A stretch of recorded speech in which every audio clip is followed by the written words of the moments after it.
সবাই ইব্রাহিমরে ধরছে, ইব্রাহিম চল আমরা পুজো দিতে যাব। সাইয়েদনা ইব্রাহিম ফানাযারা নাযরাতান ফিন নুজুম, তাকালেন আকাশে আর বললেন, ইন্নী সাকিম, আমি যেতে পারবো না, আমি অসুস্থ। আমি কি আসলে সুস্থ ছিলেন? তো অসুস্থ বললেন কেন? কারণ অসুস্থতা দুই ধরনের, একটা শারীরিক আর একটা সাইয়েদনা ইব্রাহিম মানসিকভাবে প্রচন্ড বিপর্যস্ত ছিলেন, অসুস্থ ছিলেন। এর কারণ গোটা উম্মাত মূর্তির পূজা করে, এই দৃশ্য দেখে কোন নবী মানসিকভাবে সুস্থ থাকতে পারে? উনি বললেন, আমি অসুস্থ, তোমরা যাও। সবাই বলল, ঠিক আছে আমরা যাই। ইব্রাহিম তুই আমাদের ঘরের মূর্তিগুলারে পাহারা দে। মূর্তি পাহারা দেওয়ার জন্য কারে পাওয়া গেছে?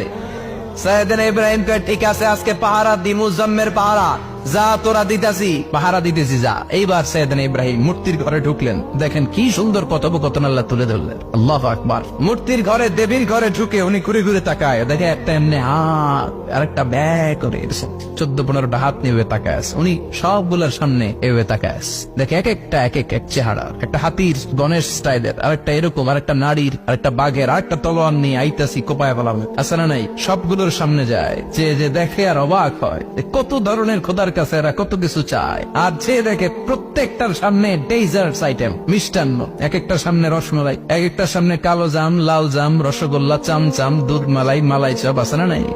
জিব্বায় পানি চলে আসছে নাকি? তো সাইয়েদনা ইব্রাহিম অবাক, কিরে এত মূর্তি, এত ডিজাইন, এত ভাবে এরা অঙ্গভঙ্গি করে আছে, এত খাবার দেয়া, খায় না কেন? সাইয়েদনা ইব্রাহিম ভাবলেন, মনে হয় নাগাল পাই না, আমি একটু তুল্লা ধরি। উনি রসমলাইয়ের বাটিটা নিয়ে যেটা হা করে আছে ওইটার সামনে যায়, কয় খা।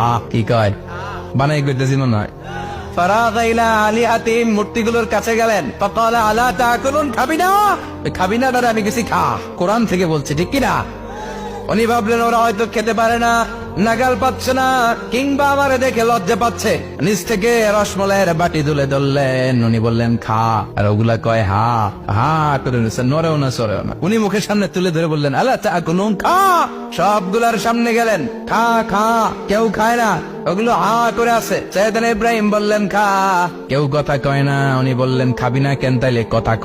এই যে কষ্ট করে উড়াইলি, মুখের সামনে দিলাম, খাবি না কেন? কথা বল। আলা তাকুলুন, খাবি না কেন? কথা বল। মা লাকুম লা তাতাকাল্লামুন, খাবি না কেন? মা লাকুম লা তানতিকুন, হয় খা নয় কথা ক। বলতেই লাগলেন, খা খা।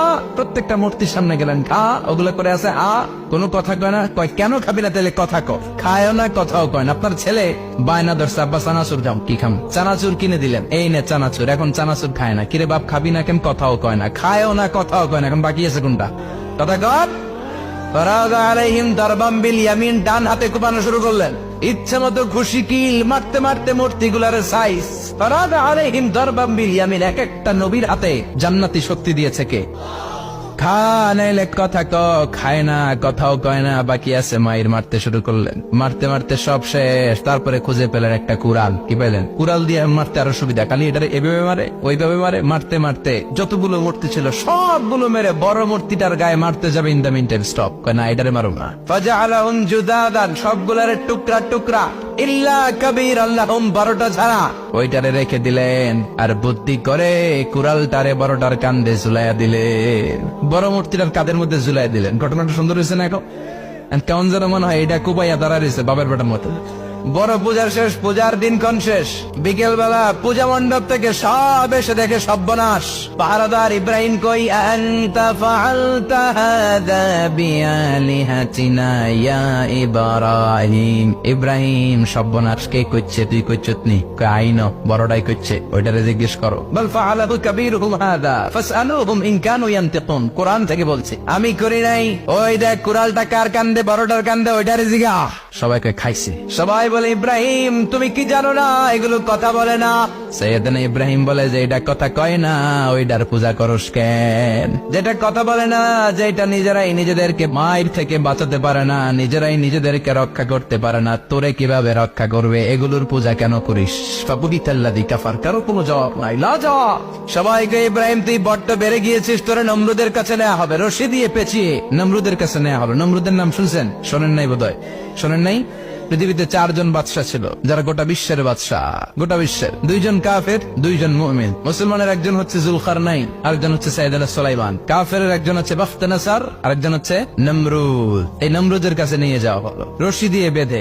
এবার নমরুদের সাথে কি ডায়ালগ মারছে এটা তো আর কোরআনে নাই। কথা তো এটাও আছে। নমরুদ বলে, ইব্রাহিম শুনলাম তুমি নাকি আমাদের খোদাগুলোরে মারছো, তুমি নাকি কোন আল্লাহর ইবাদত করো, তুমি নাকি কোন নতুন রবের তথ্য নিয়ে আমাদের বাবেল নগরীতে আগমন করেছো।